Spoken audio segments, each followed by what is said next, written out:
Members, please take your seats. We've got a lot of energy in the room, a lot of last-minute flurry. I did not.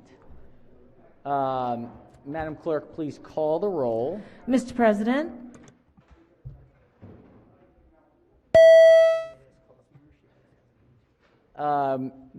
Do we have any senators interested in being our voluntary invoker, doing our invocation for the day this morning?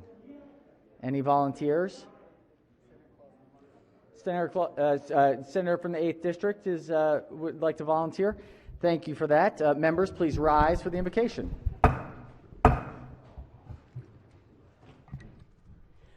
Yeah, this is the little prayer that my kids have been saying since they were very, very little, and they're big now. And we said it in nursery school, of which Doug Peters loves to hear me say that, but it was actually preschool. But thank you for the world so sweet. Thank you for the food we eat. Thank you for the birds that sing. Thank you, God, for everything. Amen. Amen. Amen. Mr. President. Yes, Chair recognizes Senator from the 33rd District. I would ask that we journalize this very short but very poignant prayer. Thank you, Mr. Right to the President. point. Right to the point. Without objection, we will journalize. It'll only take a couple characters. All right. I'm supposed to say your name. Okay, have we recorded our presence in the chamber? All right, the clerk will take the call. With 46 members in the chamber and a quorum being present, the Senate of Maryland is now in session. All right, Senators, we have a short little third reading calendar of Senate bills that we want to get over to the House as quickly as possible.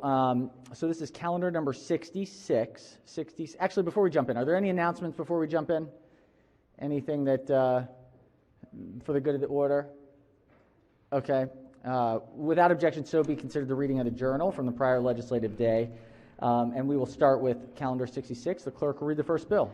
Senate Bill 57, Senator Lee, Family Law, Child Custody and Visitation. All right, Senators, Senate Bill 57 is on third reading for final passage. Any discussion? If not, the clerk will call the roll. Mr. President. Has everyone recorded their vote? Anyone wish to change their vote, explain their vote? If not, the clerk will take the call. With 47 votes in the affirmative, Senate Bill 57, having received a constitutional majority, is declared passed. Clerk will read the next bill. Senate Bill 224, Senator West, Election Law, Correctional Facilities, Voter Registration and Voting. Senate Bill 224 is on third reading for final passage. Any discussion? If not, clerk will call the roll. Mr. President. Has everyone recorded their vote? Anyone wish to change their vote, explain their vote? If not, the clerk will take the call. With 36 votes in the affirmative, Senate Bill 224, having received a constitutional majority, is declared passed. All right, so Senators, as I'm sure many of you all saw yesterday afternoon, the governor made final determinations on a number of the bills that had been presented before the end of session, and so we have several of those bills to take up. We're going to take up the Senate bills first, as the House is in right now. So we're going to work through those Senate bills, and then we'll see where we get. I do just want to say, we've had a really great year thus far. There are going to be places where we disagree, but all of these bills are bills that we have had this year, that we've debated heavily, and are at a place of final disposition. So we're going to take up some of these vetoed Senate bills, and then we'll take up the rest of the work of the day. So we'll start on the vetoed bills. This will be veto Senate bills calendar number 3. The clerk will read the first bill. Senate Bill 35, Senator Feldman, Procurement, Prevailing Wage Applicability. Shall the bill pass notwithstanding the objections of the Chief Executive? All right, Senators, the question before the body is, shall the bill pass notwithstanding the objections of the Chief Executive? A green vote will be to override the governor's veto. A red vote would be to sustain the governor's veto. Any discussion? If not, the clerk will call the roll. Mr. President, Has everyone recorded their vote? Anyone wish to change their vote? Explain their vote? If not, the clerk will take the call. With 32 votes in the affirmative, Senate Bill 35 shall pass, notwithstanding the objections from the Chief Executive. The clerk will read the next bill. Oh, I'm sorry. The clerk will read the message. by the Majority Leader, ladies and gentlemen of the House of Delegates, the Senate today, notwithstanding the objections of the governor, voted to override the veto on Senate Bill 35. Said bill is sent to you for your consideration by order of Nicole M. Alexander, Secretary of the Senate. All right. A message having been read is adopted. The clerk will read the next bill.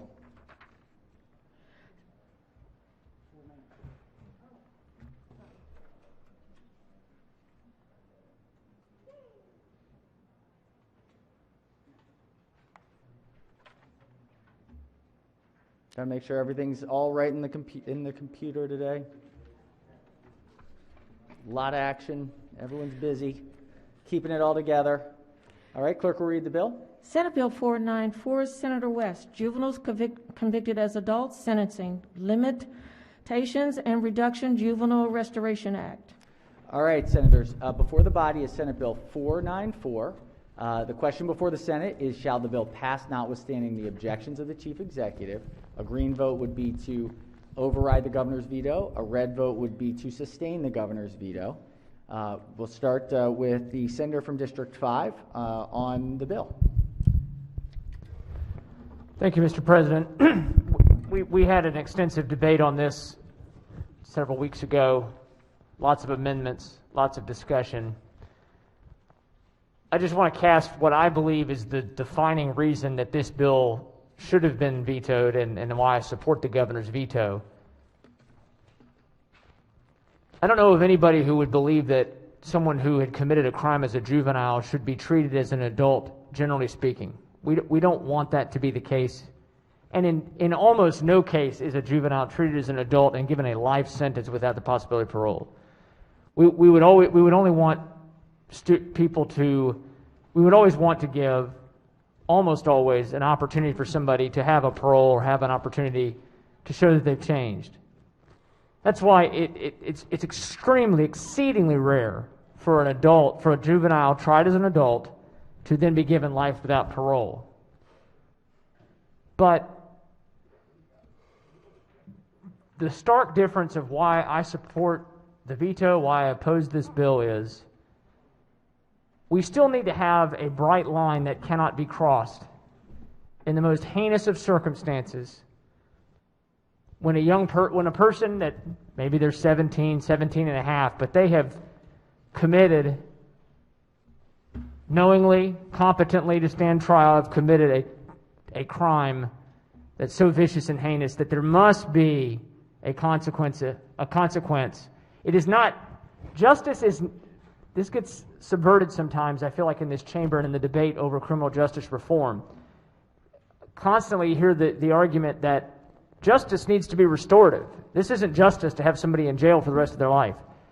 As if the only thing about justice is what it does to the person who did the crime. Justice is also about the victims. It's about protecting victims, and it is about justice for what was done to their family member or done to them. But justice is also about the standards that society sets. And there are some crimes, particularly in a number of cases where it's not the first crime that's been committed.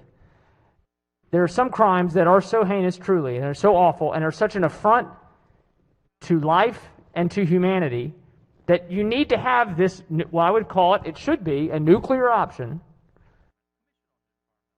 but it should still be there.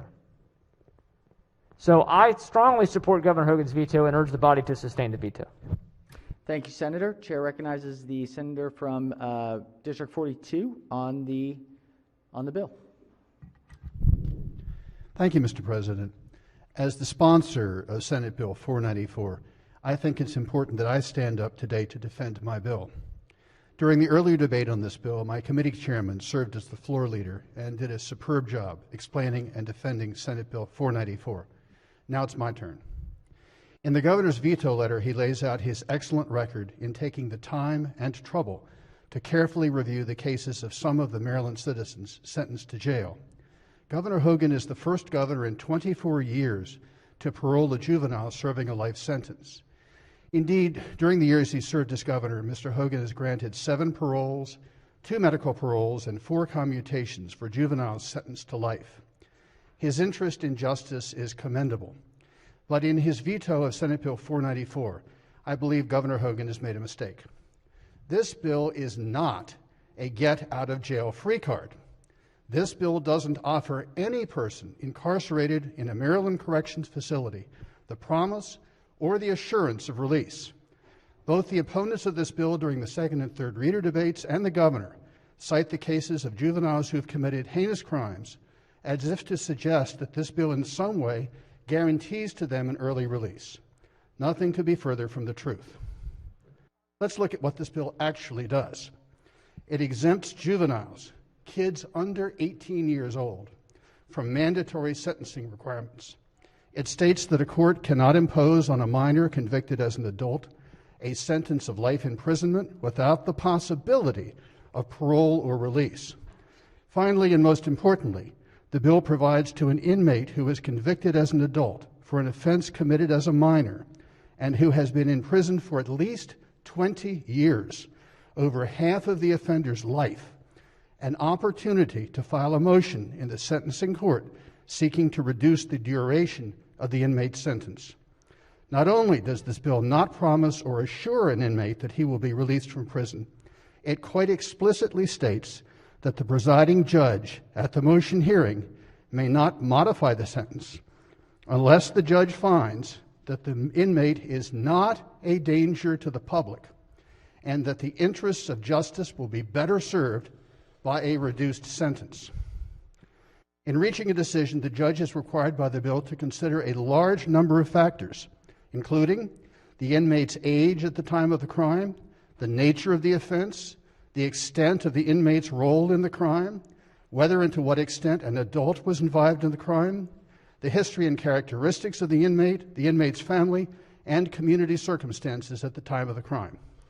The judge is particularly required to consider the behavior of the inmate while in confinement, whether the inmate has completed an educational, vocational, or other program, whether the inmate has demonstrated maturity and rehabilitation and fitness to reenter society, and whether the inmate has demonstrated that he can be counted on to abide by our laws. Now, you may ask, why should we give someone who was convicted of committing a terrible crime when he was 15 or 16 or 17 years old any consideration at all? Why not simply lock the kid up and throw away the key? Perhaps we live in a Les Miserables world in which once a young man has broken society's laws, he is to be regarded until the day he dies as a person damned by God and not fit to live amongst his fellow citizens. But doesn't Les Miserables provide the answer to that proposition? Because once out of prison, Jean Valjean gives his life to the Lord and transforms himself into such a stellar, kind, and compassionate human being that when he dies at the end of the novel, he rises to heaven in a blaze of blindingly white light. Of course, Les Miserables is just a novel, but I think that all of us, deep down inside, believe in the possibility of redemption, believe that the least among us can overcome adversity and transform himself or herself into an honorable, law-abiding citizen who can contribute to society. We all know, don't we, that any human being who reaches his 37th birthday is a different person than he was at the age of 17. A person's brain doesn't fully mature until he's 25 years old. And with maturity comes different thinking, different attitudes, and a different approach to life. Impulsive behavior diminishes. There's a far greater appreciation of the consequences of one's actions. We all know this to be true because each of us has had this happen to us. If we were to reflect on our own lives, we would have to acknowledge that at the age of 37, we could look back at our actions when we were only 17 and conclude that a lot of changes had occurred in the meantime. There's no clearly right answer in this case, but the unfortunate fact is that the administration's representatives made no attempt to communicate the governor's views on this matter to the General Assembly at the time that this bill was being subjected to searching discussion and debate in the Judicial Proceedings Committee, in the Senate, and the Judiciary Committee in the House. No one had a clue as to the governor's views about this bill until his veto message was announced on Thursday night. This is unfortunate because if the governor had asked us to work with his people to modify this bill in such a way that he could support it, I would have been pleased to roll up my sleeves and sit down with his folks to work on the bill. I believe the governor's strongest argument is his claim that a hearing before a sentencing court has the potential to re-traumatize the family of the person injured or killed by the teenager 20 or more years earlier. But this argument goes too far. If you were to agree with this argument, then why should a convicted person be accorded any right to petition for post-trial relief? Why should the state of Maryland have a parole board? Why should the governor have commutation powers? In each of these circumstances, the family of the victim has the right to be notified of the proceeding and has the right to attend the proceeding and be heard, and there will be the potential of re-traumatization. If the re-traumatization article were to be transcended into these cases, we would literally lock people up at the conclusion of their trials and throw away the key. We don't do that. In the scales of justice, surely a person who has spent decades in jail and has successfully rehabilitated himself and is no longer a danger to the public should outweigh the potential that the family of the victim might suffer some distress about something that occurred over 20 years previously. One final point worth noting as you consider this veto, and I'm speaking now directly to my companions on the Republican side of the aisle. Just 2 days ago, the Standing Committee on Rules and Practice and Procedure of the Maryland Court of Appeals issued its 207th report, in which the committee recommended that the Court of Appeals adopt significant changes to Rule 2-345, which deals with the revisory power of a court over criminal sentences imposed by the court. The committee stated that it has become aware of a national movement to permit trial courts in criminal cases to retain the power to revise long prison sentences imposed on persons who were juveniles when they committed the crimes for which the sentence was imposed. The committee then recommended that the Maryland Court of Appeals promulgate a new rule that would permit an incarcerated individual who committed his offense before his 25th birthday, note that in Senate Bill 494 it is before his 18th birthday, to file a petition to modify, reduce, or vacate his sentence so long as he has been incarcerated for at least 15 years. Note that in Senate Bill 494, it's at least 20 years. The Maryland Court of Appeals could enter an order adopting the recommended new rule at any time.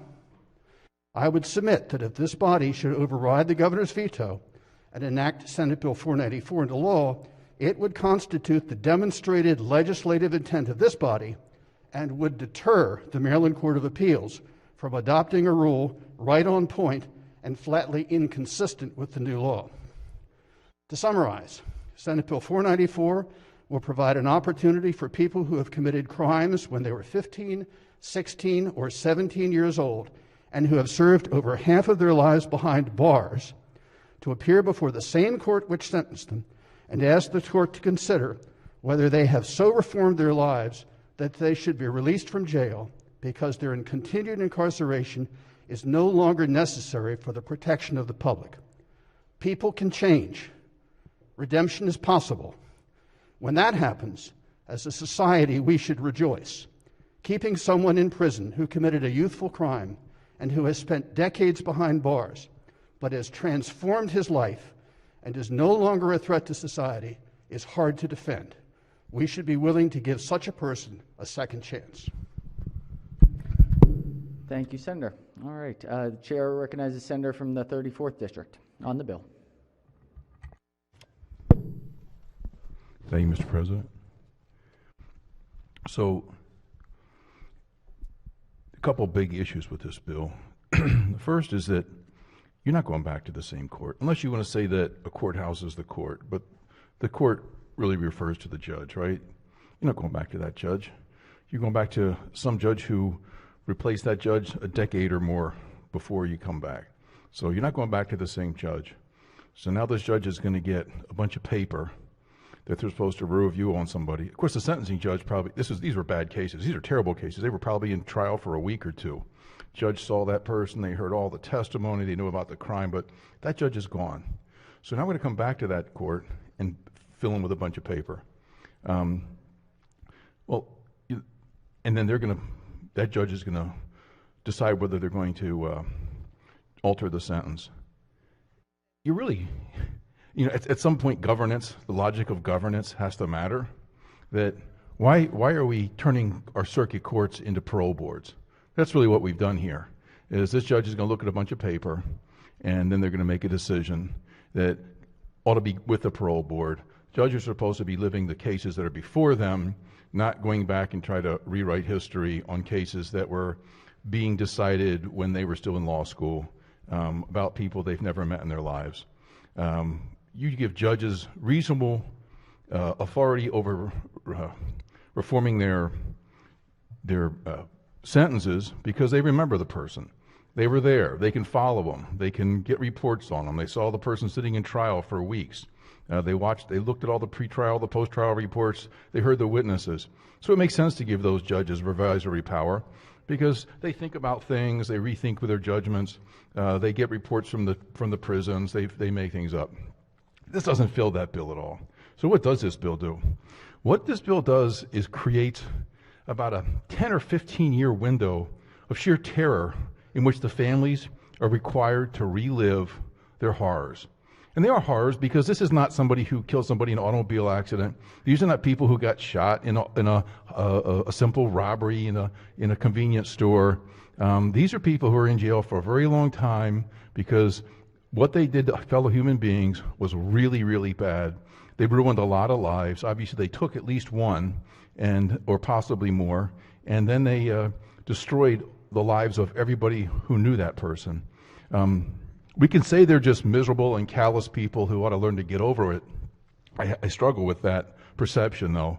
When somebody you loved was just disgustingly murdered and it affects, I don't know how you move on from that. The PTSD, the emotional trauma, you can never move on from it.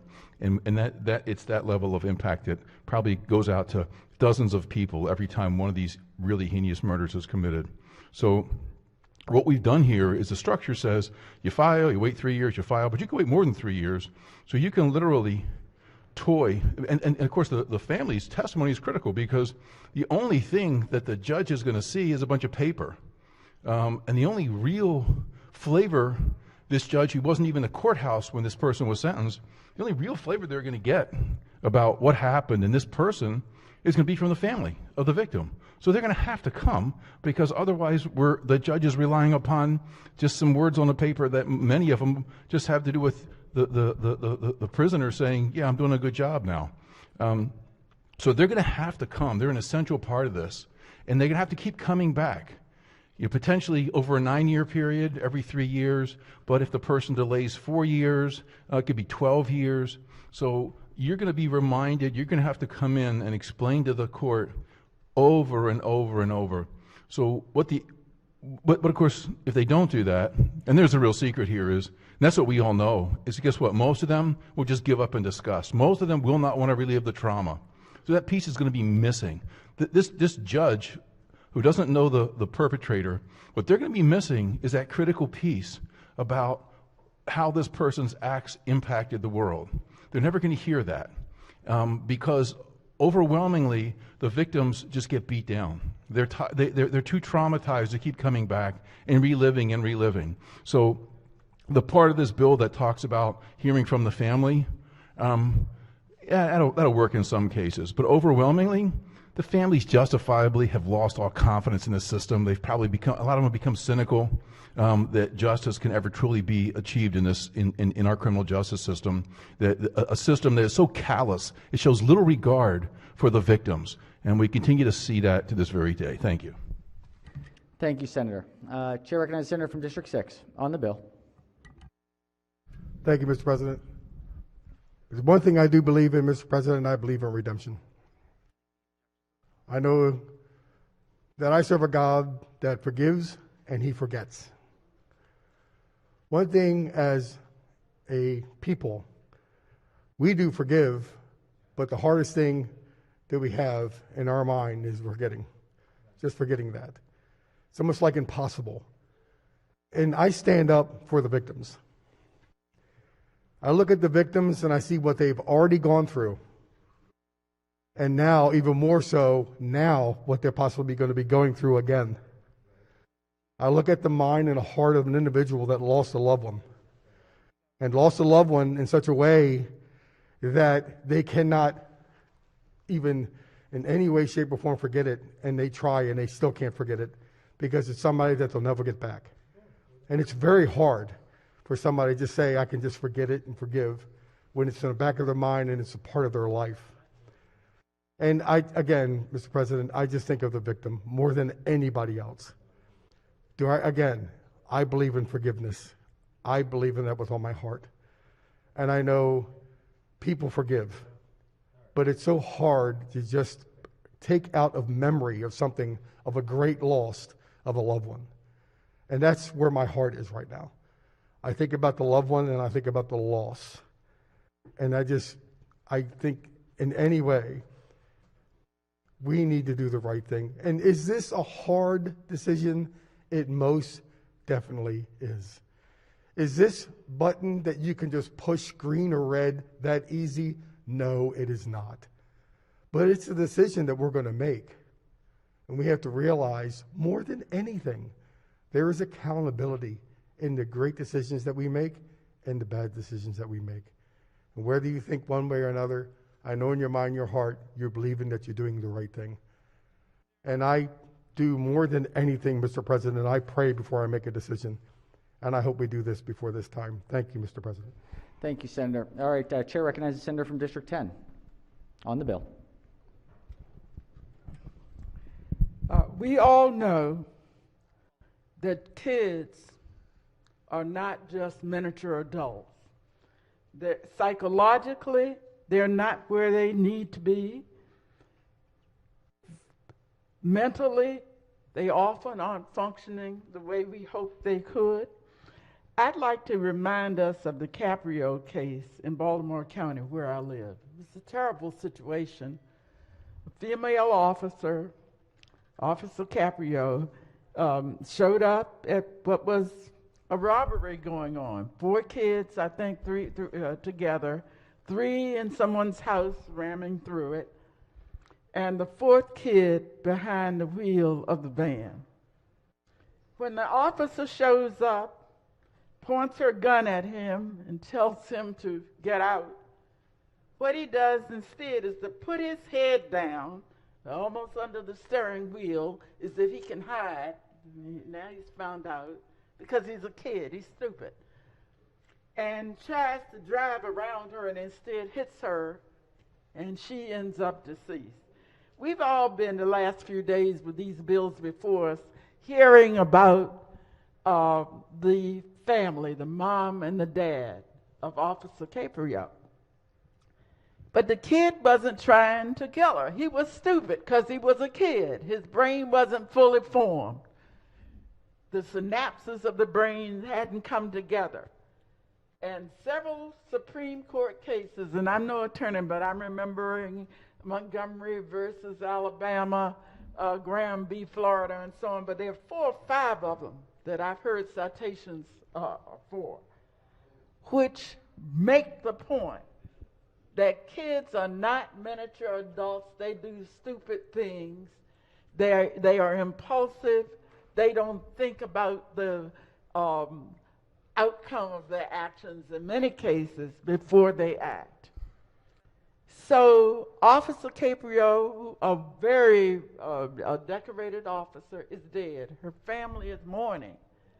But we cannot bring back Officer Caprio. You can't undo what was done by impulsivity, by lack of maturity, by kids who never set out to kill anybody, but who did.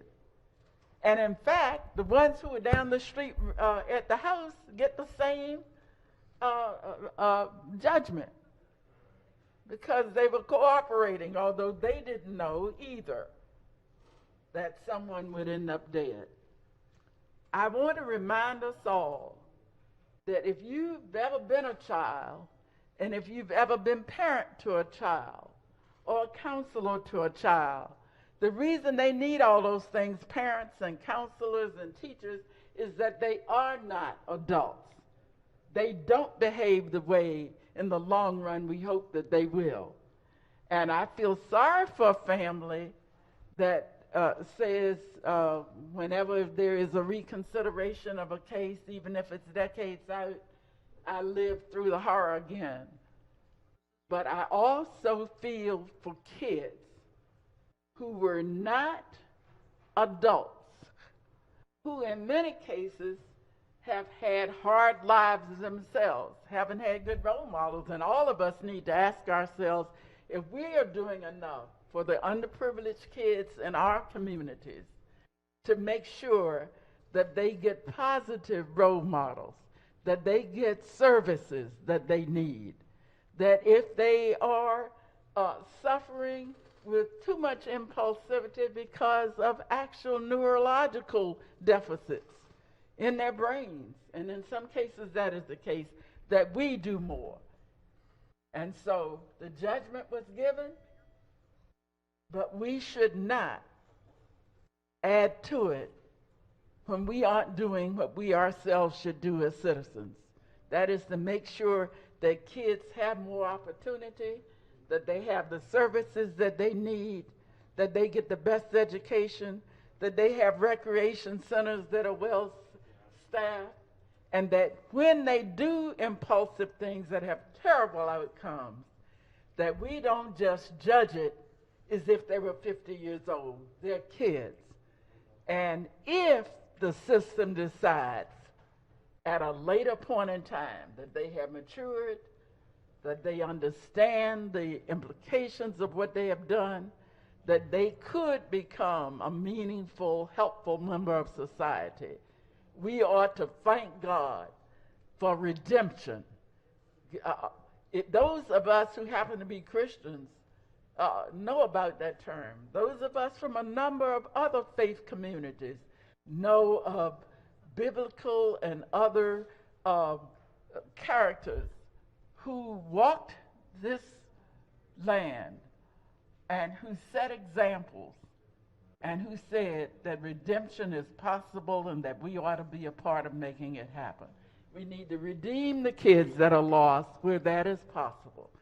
I would never ask that any kid be set free if they're not ready. But where that is possible, let's think about redemption and let's stop being so self-righteous and let's override this veto. Thank you. Thank you, Senator. All right, Chair recognizes Senator from District 35 on the bill. Thank you, Mr. President. I rise in support of the governor's veto on this bill.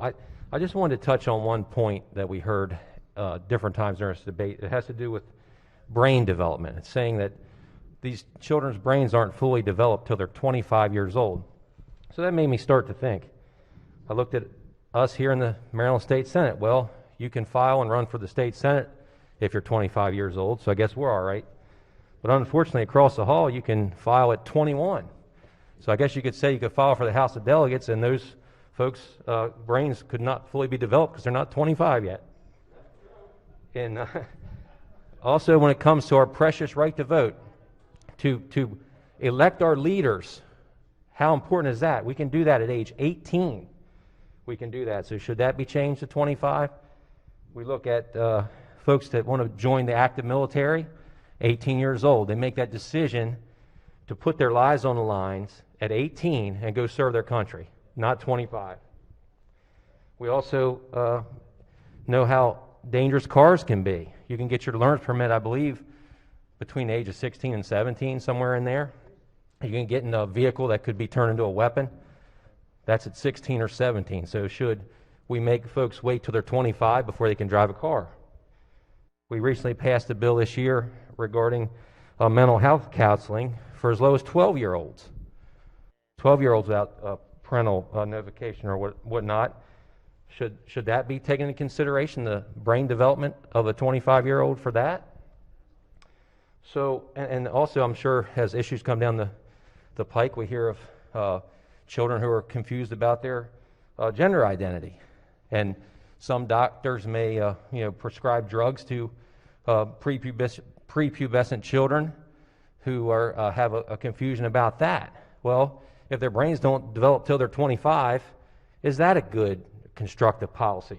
So this bill is a very important one to talk about this, but I hope as we debate issues in the future, we keep in mind the argument we heard today about the 25-year-old brain development argument. Thank you, Mr. President. Thank you, Senator. Chair recognizes the Senator for Prince George's County on the bill.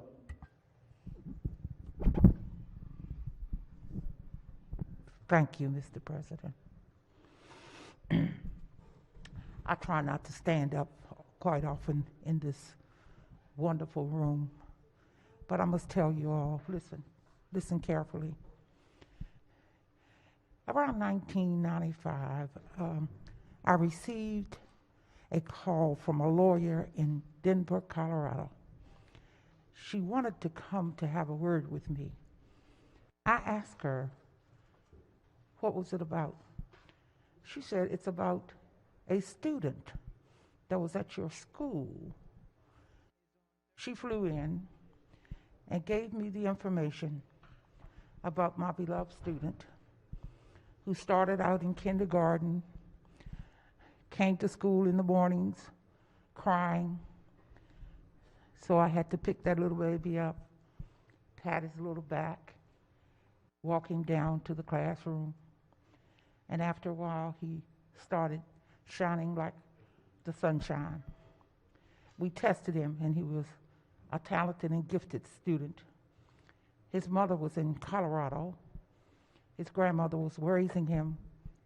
He didn't have a father in the home. A long story short, at the age of 15, he went to Denver to bond with his mother. He was at the arcade and met 3 kids. His mother had put him out because she had a problem with drug addiction, and she put him out. Here he is in Denver, Colorado, not knowing too many people, and teamed up with 3 other teenagers, 15 years old now. They were out, it was snowing, and one of them said, we're not going to walk in the snow, we'll steal a car. This child from Prince George's County has never been in an ounce of trouble, never, ever in an ounce of trouble. Decided to go out with them. They decided to steal a car. The first car, they were not successful. The second car, the guy got out and argued with the children. One of the kids pulled out a gun and killed the man. There is my student standing. They tracked in the snow and went to an apartment. The police came and arrested the 4 of them. They went to court. My student, who had no money, no resources, no family support, because he was with this young man who committed the murder, was sentenced to life without the possibility of parole. The thing that was really most disturbing for me was that little baby that I loved so much, as I loved all of my students, had been put in solitary confinement for 10 years. 10 years. He served 22 years for a crime he didn't commit. When I found out about that, and the reason why I'm here is because of my little children back in Prince George's County, I caught the first thing smoking right after session and went on to Denver, Colorado, and for 5 years I fought. We went to the Supreme Court and had some of the laws changed. I went before the legislature out there to change this law right here in Denver, Colorado. After 22 years, I said, Curtis, he said, Miss Benson, when I was 20 years old, I turned the corner. He went to college. We saved the 202 coalition that I sponsored with 1,200 members. We sent him to college. We brought him everything that he needed because he didn't have the family support, but we became his family. Let me tell you what. We successfully got him out of prison in Colorado. Brought him back here. Gave him a little job. As a matter of fact, he worked down here for a little while. He is doing so well until it's not even funny. He calls me his principal mom. He's doing exceptionally well. I can't imagine this child being sentenced to life without the possibility of parole for a crime he didn't commit. Here in the state of Maryland, what it says, and I'll sit down after I say this, if we have a 15-year-old or a juvenile that is going down the street with a friend, and the friend commits a crime that involves taking the life of an individual, that person who did the crime is sentenced, but the juvenile that's with them is sentenced to life without the possibility of parole. That's what the law says. Even though that youngster may not even have a record, he's sentenced or she's sentenced to life without the possibility of parole. That's not right. But the person who committed the crime has more rights because they're eligible to go before the parole board, but not that juvenile. Now, you tell me for 1 minute if that's right. There's no right in it. And that is why this bill is so important. I want to commend the committee, the sponsor who's going to be blessed beyond measure for having the audacity to put this bill in. And I want to thank everybody for agreeing to override this veto, because what we have in place in the great state of Maryland, America in a miniature, is not right. We've got to do something about it, because each of you in this room have children, grandchildren, nieces, and nephews, and you don't know what's going to happen to you, to these little babies. You're not going to be with them all the time, and if they're standing with somebody who commits a crime, guess what? They go to jail. They're sentenced to life without the possibility of parole. That's what the law says. And we're one of the few states that have this law in place. And yes, indeed, it needs to be changed. And I want you all to know that I'm going to vigorously support it. I don't care where it is in the country. If they call me, I'm going to catch the first thing smoking to go to ensure that justice is served for our juveniles. Because one of these days, they're going to be coming back out here. We may be locking up somebody who can find a cure for cancer. As you all know, I am a 36-year cancer survivor. We don't know what is in the minds of these youngsters that we lock up.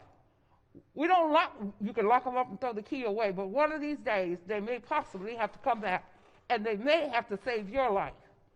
So I'm asking you to please, let's override this veto. Thank you very much. Thank you, Senator. Chair recognizes the Senator from District 7. Thank you, Mr. President. And I'll just be brief. You know, when I'm listening to this bill and I'm listening to all everybody speaking on the floor, I think of the one who committed the crime, the victim, But I also think about the third party, and that's the family and what they have to go through. And Officer Amy Caprio was brought up. She was a constituent, didn't know her prior to the crime, but I got to meet her husband afterwards. Great guy, and I see the pain he's going through. And as he's trying to put his life back together, and the fact that he's got solace knowing that that criminal has been put away. But if he gets a chance to come back out with parole, he's going to have to relive it to go back into that courtroom. And all these families, what they're going to have to do. Every time we have a case like this where it comes up, where they might have remarried, started a new family, but they're going to have to put it on hold and drag up all the old pain that they had to deal with. And it's for that reason that I'll be supporting the governor's veto. Thank you, Senator. All right, Senators, the question before the body is, shall the bill pass notwithstanding the objections of the Chief Executive? Chair recognizes the Minority Whip on the bill. Yeah, I'll just be real brief because I want to just get back to what the law says, what this does, and try not to focus as much on the antidotes. I know there's a lot of passion on both sides, but what this bill does is eliminate completely life without parole as an option. And that says no matter how heinous the crime, how terrible, and you may remember we offered a lot of amendments to say if somebody had committed multiple murders, if somebody had harmed and murdered a child, that life without parole should still be an option. This bill would completely eliminate it. And the bill would say then, 20 years later, you come up in front of a judge. It won't be the judge that sentenced you. That person will be retired.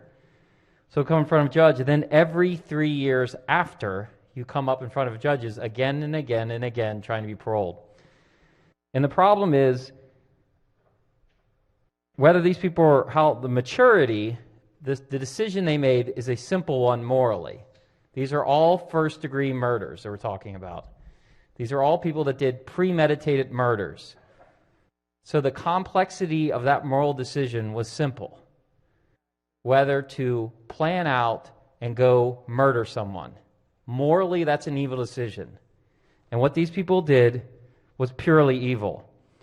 And so we have a law in front of us now that says if you're Lee Malvo, if you gun down innocent citizens, people just going about their day, pumping gas, going to the grocery store, that not only if that happens in the future in our state, no matter how horrific a crime a 17-year-old commits, and by the way, when I was in the military, I'm pretty sure it's still that way, you can sign up and join the military at 17. You just had to have your parents sign off. So if a 17-year-old, if they're 17, 11 months, if they commit the most horrific crime you can imagine, life without parole is not an option. This bill says that if you're 17, 11 months, there's not a crime the state of Maryland can imagine that is evil enough that you should not spend the rest of your life in prison. I think that's wrong. And I think it's wrong to take someone like Lee Malvo or somebody who's committed the most heinous crimes, multiple premeditated first-degree murders, and allow them 3 years, every year, to drag the victims back in to know that that person could then walk again. So for that reason, I'll be voting to sustain the governor's veto. Thank you. Thank you, Senator.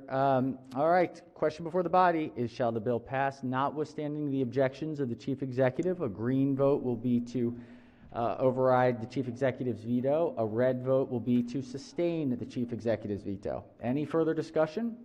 If not, the clerk will call the roll. Mr. President, Has everyone recorded their vote? Anyone wish to change their vote, explain their vote? If not, the clerk will take the call. With 31 votes in the affirmative, the Chief Exec... Oh, I'm sorry. No, I was just going to explain my vote, so maybe the sponsor of the bill could change it, his vote, if he wanted to, but maybe not. Senator, feel free to explain. No, I'm good. Sorry, I did not, Senator Phil. I apologize. I did not mean to skip over you there. With 31 votes in the affirmative, the senators the bill is overridden. All right, let's quickly, we've got some bills here. Yes, the clerk will read the message. by the Majority Leader, ladies and gentlemen of the House of Delegates, the Senate today, notwithstanding the objections of the governor, voted to overwrite the veto on Senate Bill 494. Said bill is sent to you for your consideration by order Nicole M. Alexander, Secretary of the Senate. All right. Yes, Chair recognizes the senator from District 42. Mr. President, I must have misunderstood the instructions that you gave just before the vote. I think I voted incorrectly. So could I change my vote to a green vote? Senator wishes to change his vote from red to green on the prior bill. Are there any objections to the senator's motion? Thank you. Without objection, so ordered. All right. We've got a message from the House. These are Senate bills passed by the yeas and nays. Calendar number 10. Clerk, read the bill. We just received them. Senate Bill 186, Chair Budget and Taxation Committee, Economic Development, Job Creation Tax Credit, Credit for Hiring Veterans. All right. We also have a message from the House. These are first reading House bills, calendar 37. Clerk, read the bills. House Bill 88, Delegate Brooks, Maryland Police Accountability Act of 2021, Prohibition against Penalization for Seeking Mental Health Services Rules. Majority Leader moves so be considered the reading of the bills. We will refer these bills to the Rules Committee.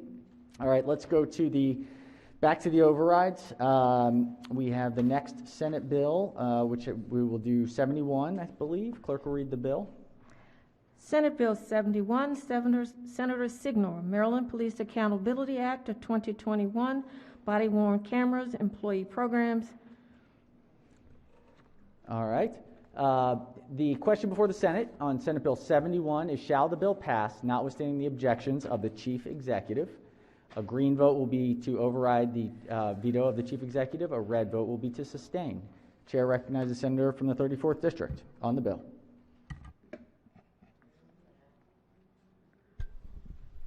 Thank you, Mr. President.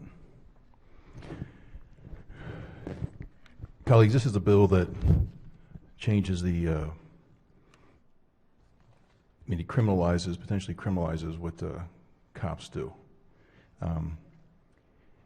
Here we are, we're seeing murders are up statewide by over 40% over last year, this year so far. Still with the pandemic on us, murders are up statewide by over 40%.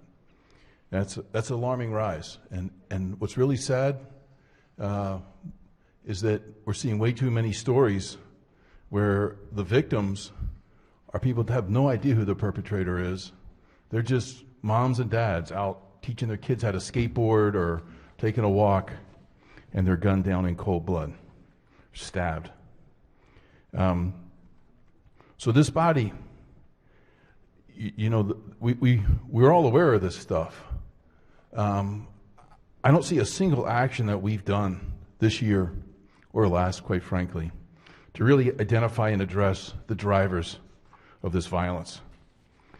This year we spent a lot of time chasing the governor for purchasing some COVID kits, and we worked hard to let first-degree murderers have a shot at parole after 11 and a half years. We got the governor out of parole, done a lot on global warming initiatives. We removed parental authority for 12-year-olds so they can seek their own mental health treatment without mom and dad knowing about it, or checking up on it, or confirming it, validating it. We put speed cameras on 83 because the city is very concerned about the safety of the Baltimore County commuters on I-83. Obviously, they're not so concerned about what happens to them after they get out, exit 83. Senator, come on, please. We've done nothing, though, to stop the blood running in the streets. Not only have we done nothing to stop it, the anti-police rhetoric that's totally apparent in these bills, this effort to mass group punishment for police officers, only inflames the anti-police rhetoric, the disrespect, and the attacks on our police officers. It's not a coincidence that the murders are rising in this atmosphere. Even as people are shut down for COVID, they're still rising. And as the streets become more violent and violent encounters with police rise, what we're seeing is increased chances for police to make mistakes. And if you want to eliminate all errors by police, just don't give them any opportunity to make mistakes. Don't send them off to confront violent criminals. Don't send them off into dangerous areas. Don't overrun them. no contact, no chance for a mistake. But those contacts are rising. The chances of mistakes continue to rise exponentially. And it's unfortunate that our sort of bizarre public, mass punishment for cops is our approach, because quite frankly, it's nothing more than cutting off our nose to spite our faces. What this bill does is it criminalizes just errors made by police officers in the heat of the battle. It allows for hindsight review, folks sitting in the easy chairs to judge people who made split-second decisions in volatile situation where the officer fears for his or her lives and the lives of others at the time the force was used. We've been told we have to be understanding and forgiving and generous to 17-year-olds who deliberately, with planning, deliberation, premeditation, kill and rape innocent people. Got to be understanding and forgiving. But don't dare show any mercy or understanding for a police officer trying to defend innocent people who finds themselves suddenly faced with a horrible, frightening, uncontrollable situation that it's their worst nightmares. They never dream. They always hoped it would be the other person, but now they're stuck in this impossible situation that could be their lives, the lives of innocent people, and now we add in the calculus or them going to jail. This bill simply amplifies it applies a metric of super perfection, infallibility to police officers when they're responding to these volatile and uncontrolled situations. It's a standard that we don't even apply to surgeons. We don't apply it to people who are in our hospitals who are able to control every aspect of the operation. And when they make a mistake, we don't throw them in jail, even when it results in the loss of innocent lives. This is a really bad bill, and I hope you'll join me in sustaining the governor's very wise veto. Thank you. Okay, thank you, Senator. Chair recognizes the senator from District 45 on the bill. Thank you, Mr. President. Just to speak on the bill, Senate Bill 71, and why I will be supporting the override. During this course of the last several weeks, we listened to a number of stories, and we listened to a number of personal stories. And I think those personal stories connected with folks, but some of them, they fell on deaf ears. And as I think about how I come to frame arguments, to frame discussions, I speak in generic terms, and I never really try to get into my personal stories. And I try not to do that because sometimes that can have a challenging reaction on yourself. But I also know the power of a personal story. I know that Corey McCrae's story is not just Corey McCrae's story. It's every young man. It could be every young man, young woman in a number of our urban jurisdictions across our state of Maryland. And I think about when I was coming up. And I think about a young man, Corey McCrae, who was working, a tax-paying citizen, driving up Bel Air Road. And I can remember being pulled over by the police for no reason. And I can remember giving the police officer my license and registration. I can remember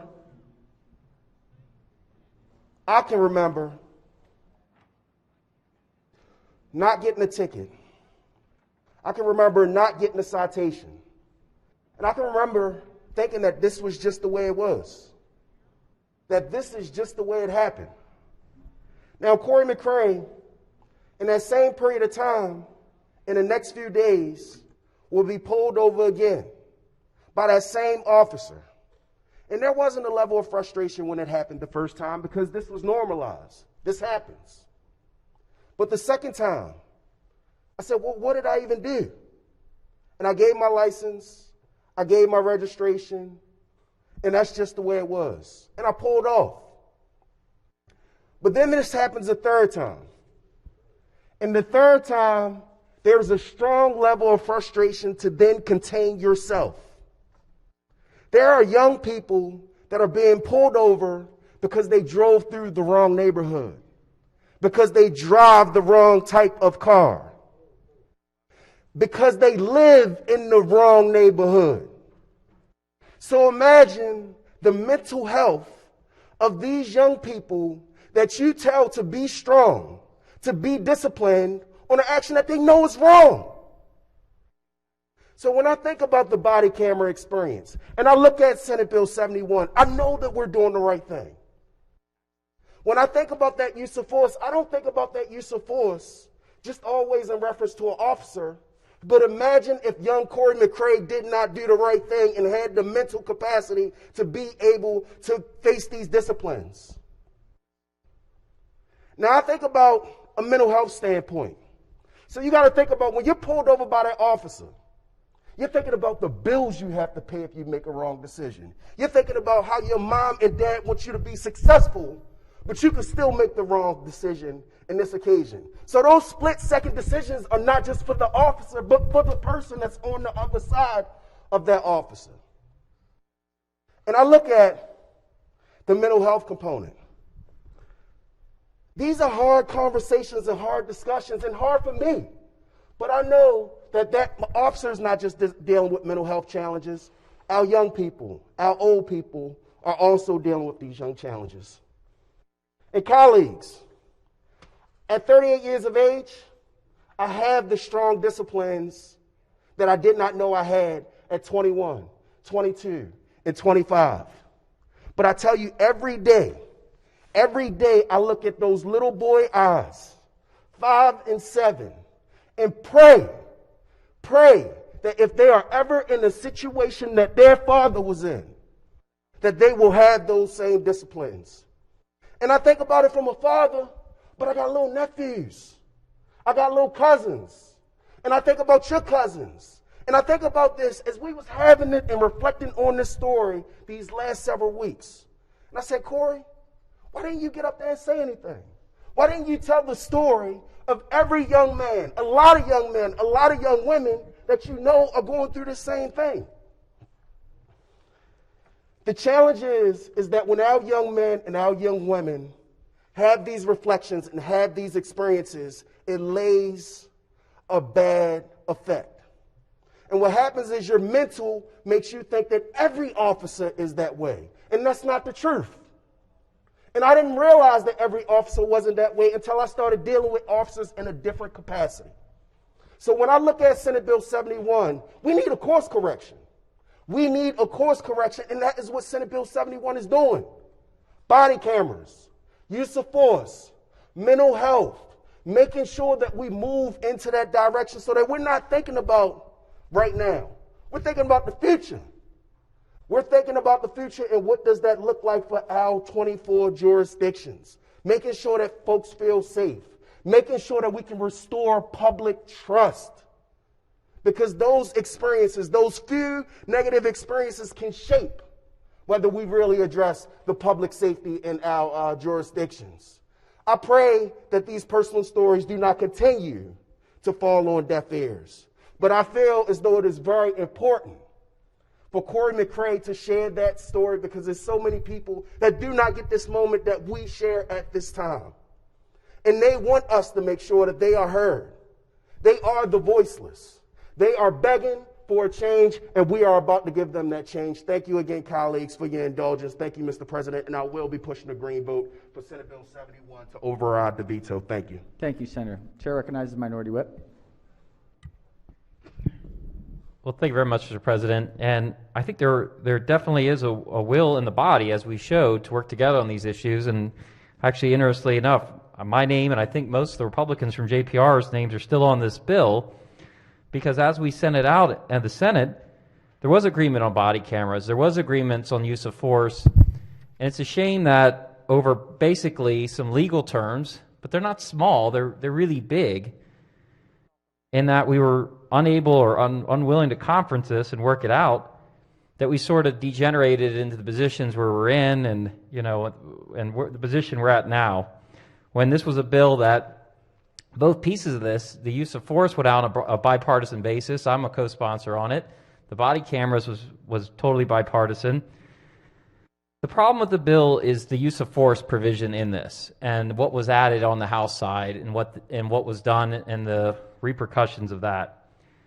And I think my colleague from 34, when he talked about the split-second decisions, it is correct in that we often count on the police to protect us. In this building right now, we're counting on our police to protect us.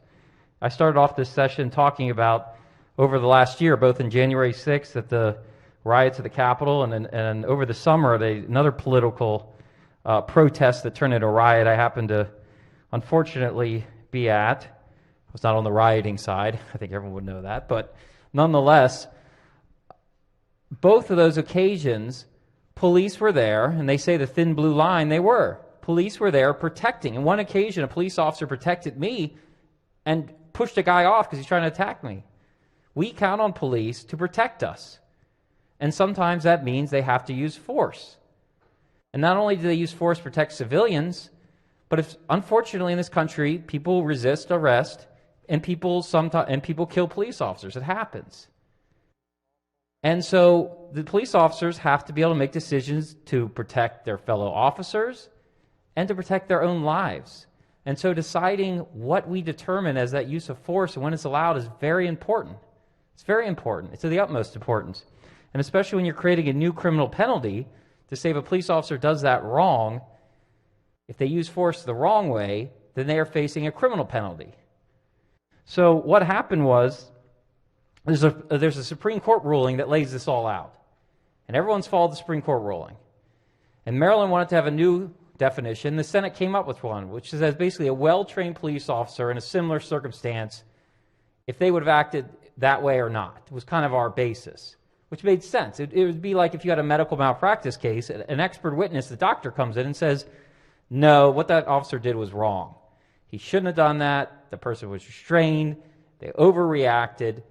The officer's guilty. Or the officer comes in and says, no, look, he was right to do that. It was correct. It even plays out in some of the trials you're seeing on TV now, where you see the police officers coming in, they're explaining this was allowed, this would not be allowed.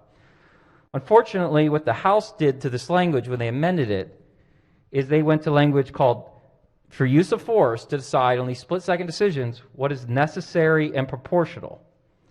The problem with that, there is no definition in the bill for that. There's no definition in case law or anywhere else in any of our law books for what that means.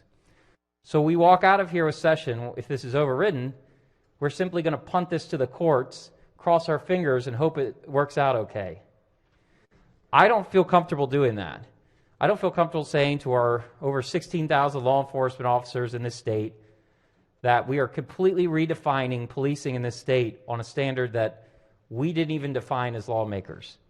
I think that's irresponsible, and I think it puts police in a position where they don't know and they can't understand what that means because I don't understand what necessary and proportional means because we didn't define it. They have to now decide until it's defined by courts or we come back next session, and when they get out of the car or they encounter someone, is the choice I'm about to make on an undefined, vague standard going to put me in prison for 10 years? I think that's a really bad decision, and I think of all the policing bills we have, this will probably most negatively impact public safety. And lastly, I'll just say it's a shame because we could have listened to our better angels on this one. We could have compromised. We had a bipartisan package that the Senate did. The House chose another way, and I would have liked to see the Senate continue to work in a bipartisan fashion. We could have put a good product together. It would have been good for our citizens and good for the police. But unfortunately, we didn't do that, and I'm voting to sustain the governor's veto. Thank you. Thank you, Senator. All right, I think we have, at least on the board, the final remarks from the sponsor of the bill on the bill.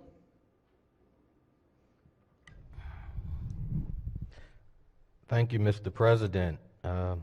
Earlier this week, this body heard many of the policy arguments for and against SB 71, and with a majority vote, this body sent this bill to the governor. So I will not rehash my support of the bill because this body has a lot of work to do, and I do not wish to keep us from that important work. But the governor has vetoed SB 71, and his veto letter is heavy on concerns raised by those who are not being adversely affected by the status quo, and is absent of the concerns of people who have been subject to the unfair, biased, and even deadly police practices justified under Graham and intended to be addressed by SB 71, and it's deafening. Last year, I attended and participated in multiple demonstrations of people demanding change.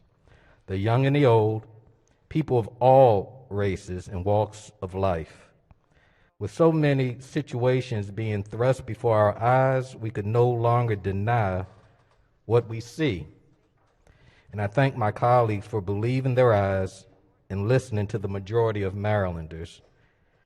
Just the other night, there was a video that was reported on the news of another black man who was being arrested. And in this case, he was arrested as he was taking out his trash. And in that body camera footage, the police officer arresting him lacked probable cause. Now, why do I say that? Well, what was later disclosed is that the suspect that the officer and his partner were looking for was white. The governor writes that this bill is misguided and threatens lives. Mr. President, the status quo is misguided, and it's taken and destroyed lives. The governor has made his choice, and we must now make ours. Fannie Lou Hamer said it best: we are sick and tired of being sick and tired. I urge this body to override the governor's veto, and we'll vote green today. Thank you.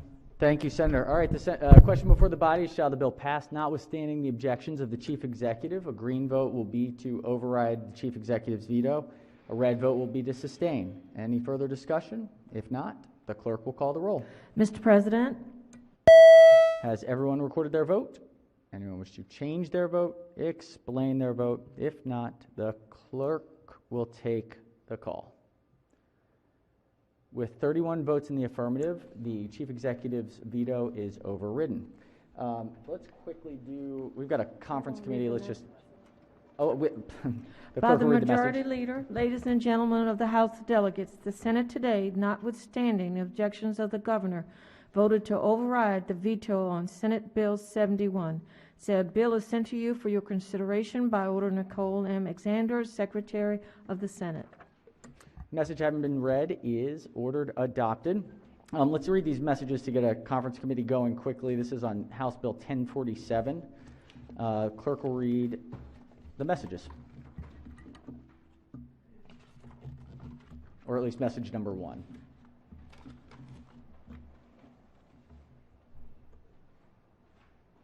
House Bill 1047, Delegate Wilkins, Mail-in Voting Enhancement Act. House will not concur. Please recede.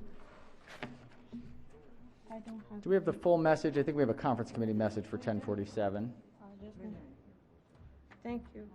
All right, one moment.